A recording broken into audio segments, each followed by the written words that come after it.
Bismillah Rahman Rahim. Our first class was physical, and this is our second class, which is as per the schedule is on online. We were discussing in the class about the basic concepts related with the HR analytics, and we were discussing about that how this referred to the people analytics and the workforce analytics. By this, we means that we have to analyze the data involved data gathering, which is then we have talked about the analyzing and reporting HR data. This thing is divided in three major things. One is the data gathering, then other is the data analyzing, and then the third one is the reporting to the HR data. It enables the organizations to better understand the workforce, measure the impact of a range of the HR metrics on overall business performance, and then make decisions based on data. So this is the major we say that the definition of the HR analytics which we discussed, and then the measure the impact of the HR metrics in a terms to achieve the overall business performance, and then make decision based on the data. What sort of a data we have collected, what sort of a data we have, and based on that data we take the decisions. In other words, HR analytics is basically a data driven approach to human resource management. This is the basic element that we discussed in the class. Apart from these discussions, the one thing which we not discussed is the people analytics. Mostly literature and the books in the literature of this HR analytics is also focusing on the growing trend of referring the people analytics. The two main often be interchangeably. uh, the means is that the HR analytics and the people analytics, if I can relate it and if I can explain it to you, the importance of the what do you mean by the people analytics? So people analytics is at the center of the human resources, or we can say that the decision making about people in an organization is now heavily analytical and data based, and having and utilizing well functioning people analytics is crucial to winning the war of talent. Apart from this, we can also relate it that over the year, this people analytics is basically has evolved from reports of the HR system, head count, vacation leave, sick leave data, to more advanced capabilities such as managing talent and workforce planning. So these are the elements, these are the basic things which is related with the people analytics. What are the examples of the people analytics? Are what we say that in the examples of the people analytics. So we can say that, let's suppose that we can talk about the Google, for example. Google was the among the first organizations to use people analytics in decision making. For example, their People Innovation Lab. Uh, the other words we can the short name is the P Lab basically. And the other thing is they uses a variety of data to determine what makes a great manager and an effective team. Then they implement their findings in forming team structures as well as hiring, training, and promotions decisions.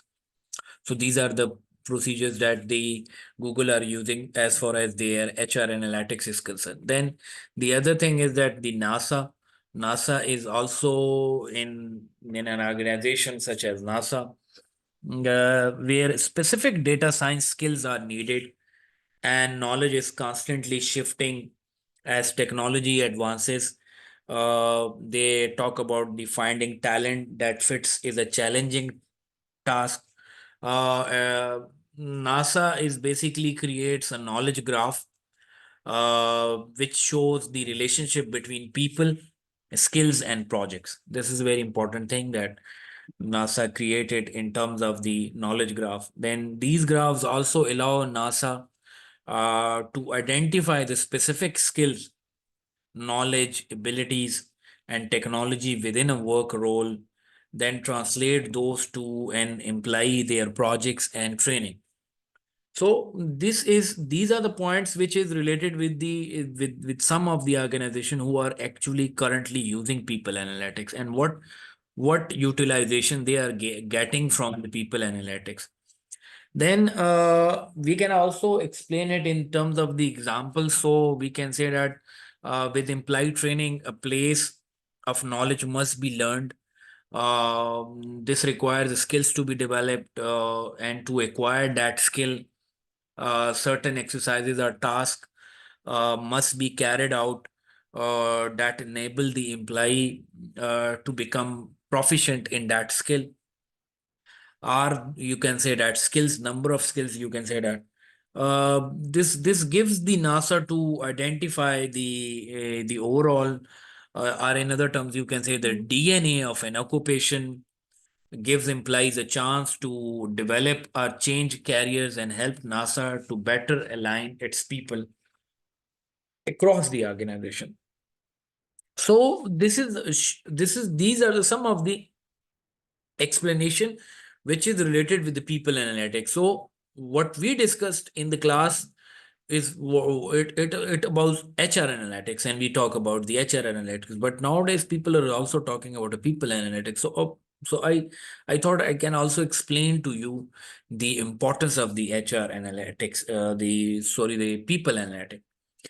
Third example is related with the Microsoft. Microsoft also launched a tool which they called it the Manager Hub, with the name of the Manager Hub. The insights generation platform and a one-stop hub for managers to find information. So they collect the informations, which give the offer the suggestions for the managers to take specific actions and why they need to, and for example timely prompts based on real data, which they, such as whether manager have one-on-one discussions with employees and have connect sessions. The tool is managed via push notifications which are linked to the work calendar. So this is the examples of the Microsoft which they are using it. Basically, they collect the informations and they discuss with the managers on one-on-one discussions.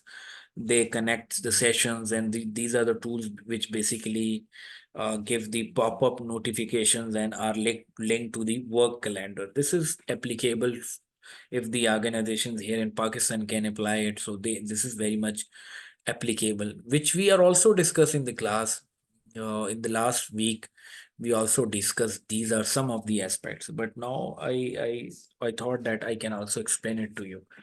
Apart from this, the other thing is the Uber.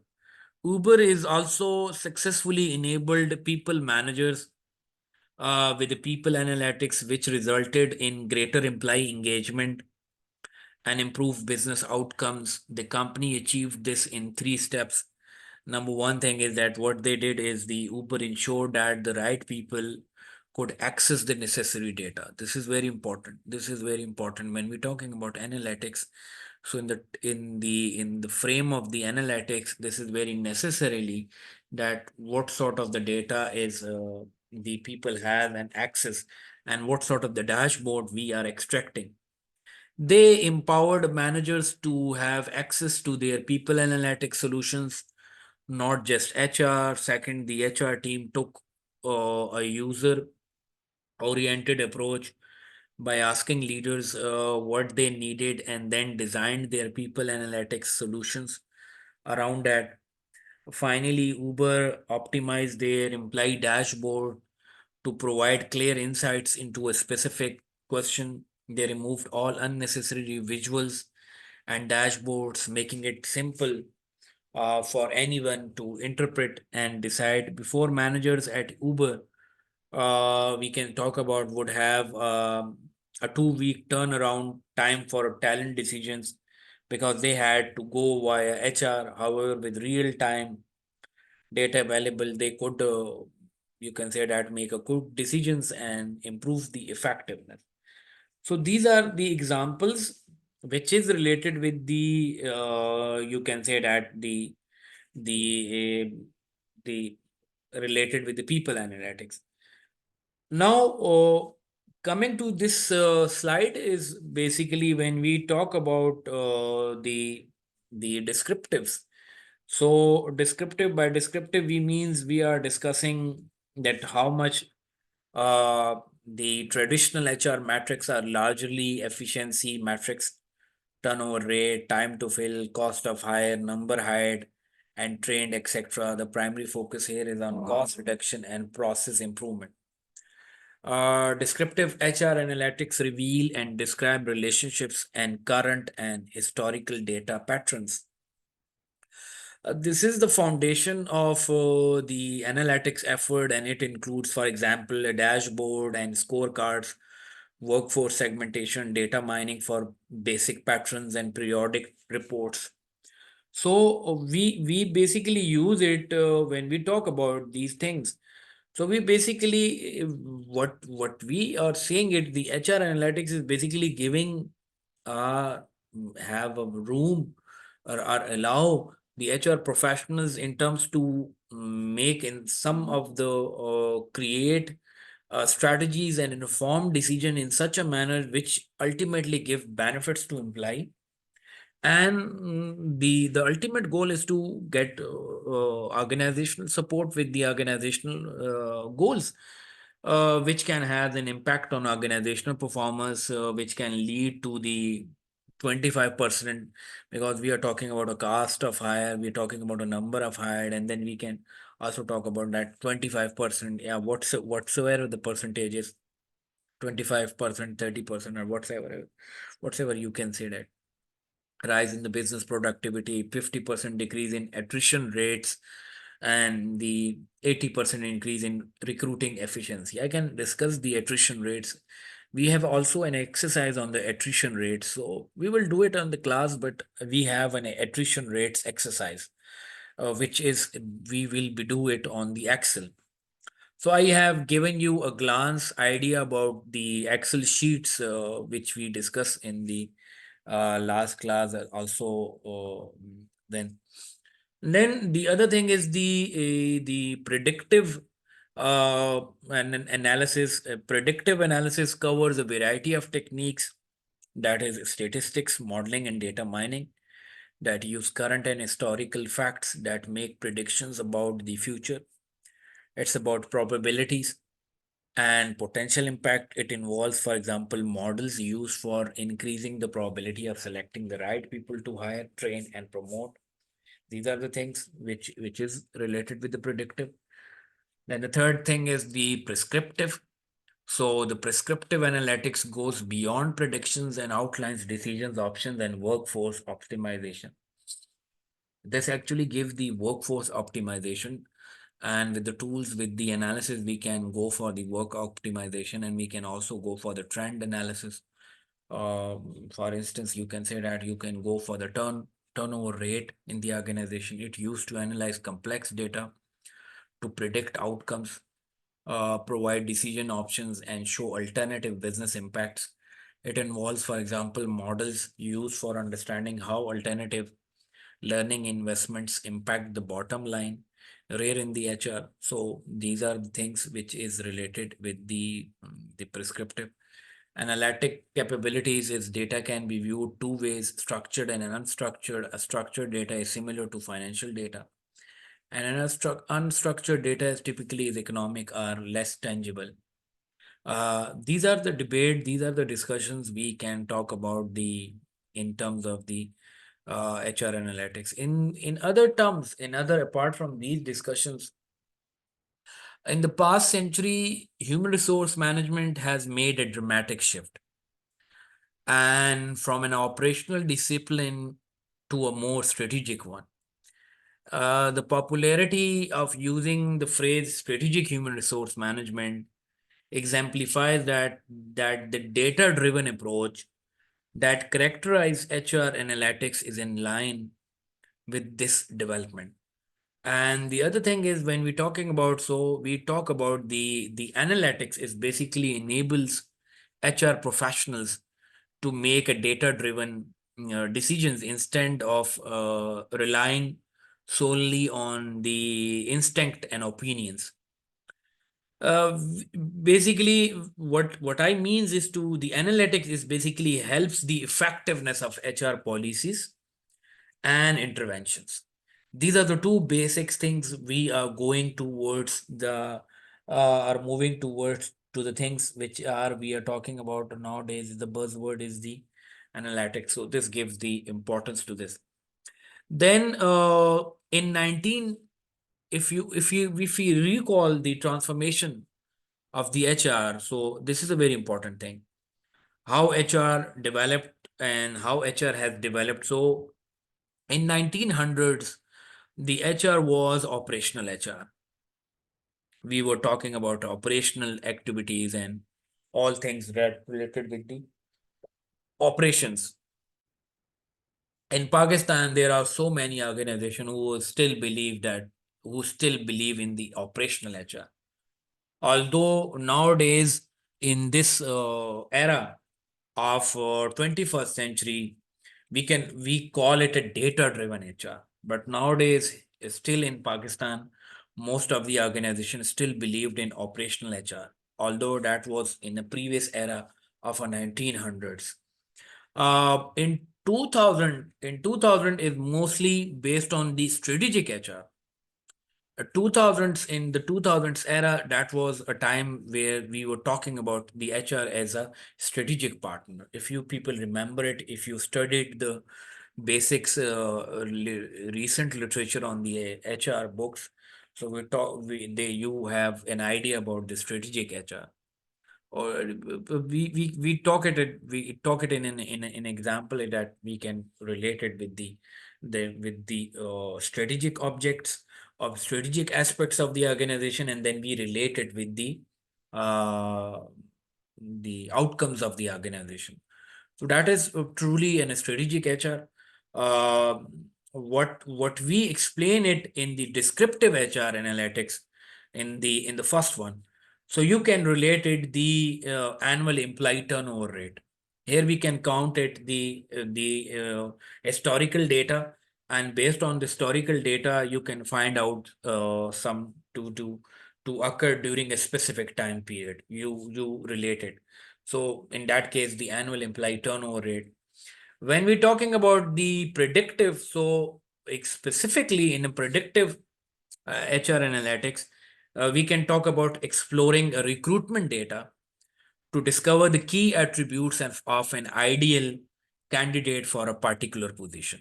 So this is the another part of the predictive HR analytics. And the last one is the prescriptive, is basically suggests you the potential future outcomes and scenarios and proposes recommendations for addressing them. This is the explanation of the prescriptive HR analytics. They basically suggest you a potential future outcomes and scenario. And the examples would be developing an algorithms that predicts what type of onboarding a new hire will need according to their experience and skill level. So this is the things that we can prescriptive in a nature, that we can predict that what sort of a people are coming and what sort of a need that individual is required. Another one is a diagnostic HR analytics. I also written down here is the descriptive, predictive, and prescriptive. Diagnostic HR analytics. What do you mean by the diagnostic HR analytics? Diagnostic HR analytics is basically investigates data to ascertain the causes of past occurrences and behaviors. Examples would be examining an unplanned absence data to identify absenteeism drivers. So this is the diagnostic HR analytics. You can also say is, okay, what is the HR analytics used for? So HR analytics is used for, we can say, we can identify patterns in a voluntary and involuntary employee turnover.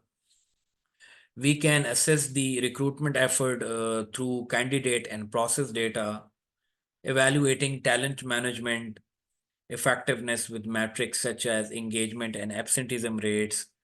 We can determine training and development needs from a skill inventory, optimizing the compensation and benefits through analyzing market trends, internal equity, and effectiveness of a current compensation packages. We can also predicting future workforce needs by analyzing current workforce demographic skill sets and retirement projections. So these are the others part of the HR analytics. We can also relate it with the analytical model. So level one is the organize, collect the data into database and validate accuracy. A feature is the static data on transactions waiting to be applied.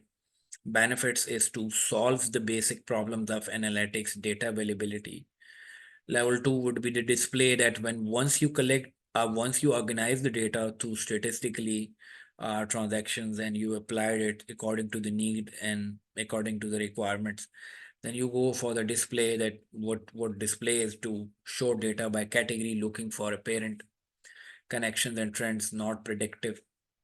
Features dashboards and reports show possible efficiencies in cost, time, amounts, benefits, basis for predictive and prescriptive analysis.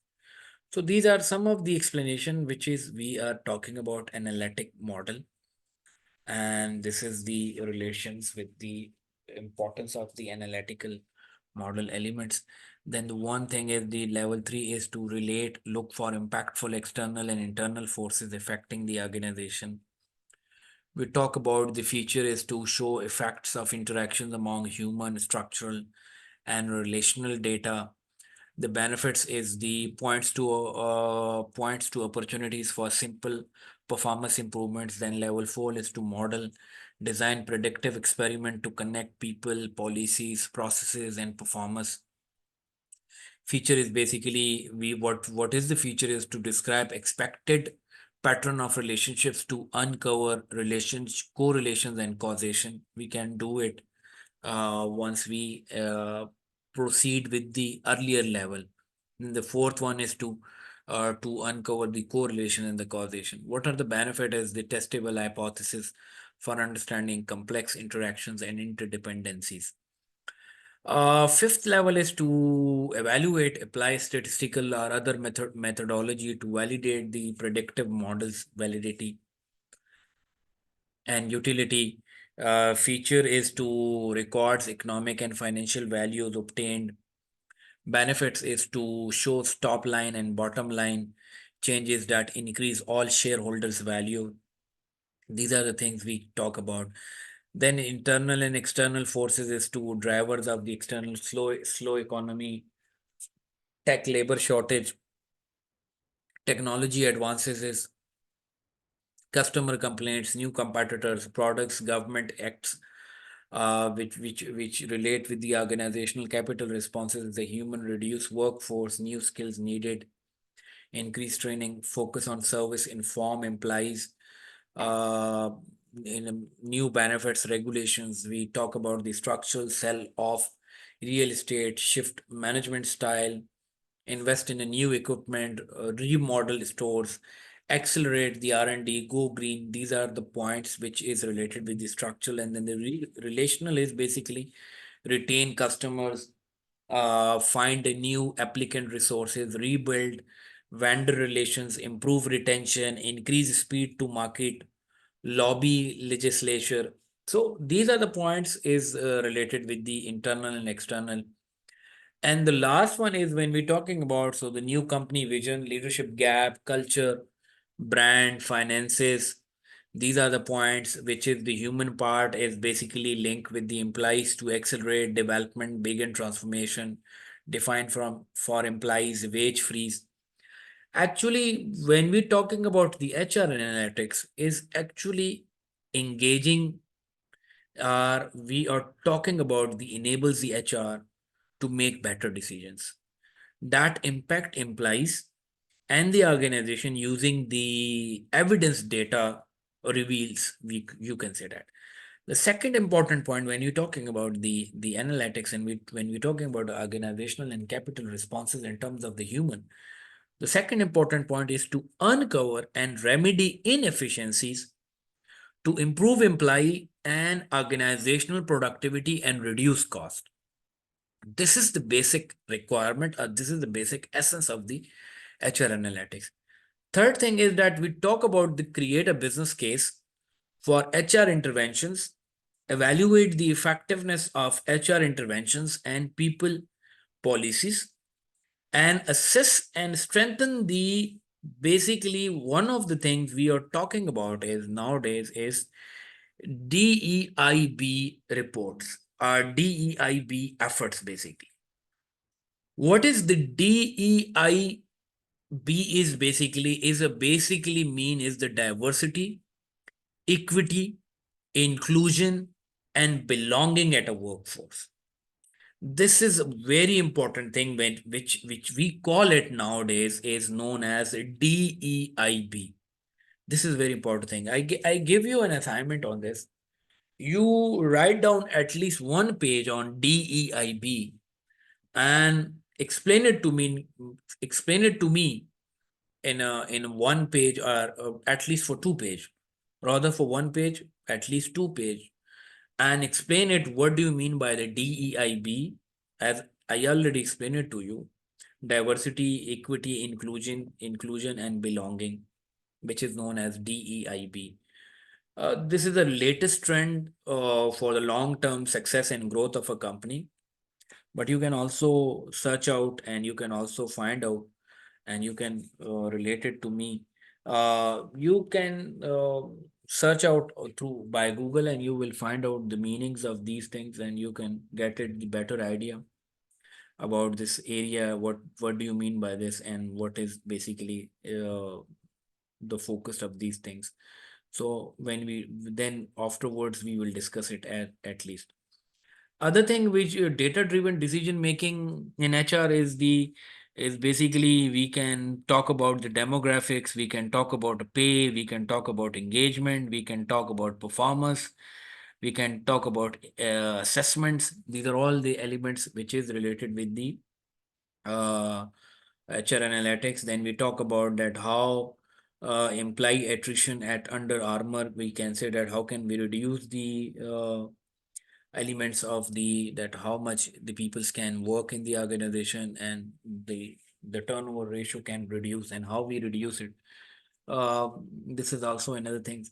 One of the examples we can talk about the journal German electric utility is basically address the elevated absenteeism rate within the 78,000 persons workforce. A team of analysts worked with the available data to find the main factors contributing to increase in the unscheduled absence and what are that fact and what are the basic elements that can relate it, what are the basic requirements related with these things. And the structural, when we're talking about structural, so is the new signage, log, larger span of control, redesign workspaces, improve service, control cost. Relational is the advertise, conduct assessments, promote service culture, new supplier relations, reduce travel. So these are the basic requirements we talk about the. So this is our first chapter, which finally concluded in a better manner. Some of the part we are already discussed in the class, and these are some of the other things which today we discussed it. I can also record another part of the lecture for this week and share with you the same thing. So for this week, we have two lectures. One is concluded here and one would be also shared with you people. For this week, you have the assignments which I already explained to you previously, and I can also post it on the assignment part portion of your on your LMS. So if you have any query, please ask. If possible for you people, you can also work on that. You can have a query option on LMS. You can also ask any questions.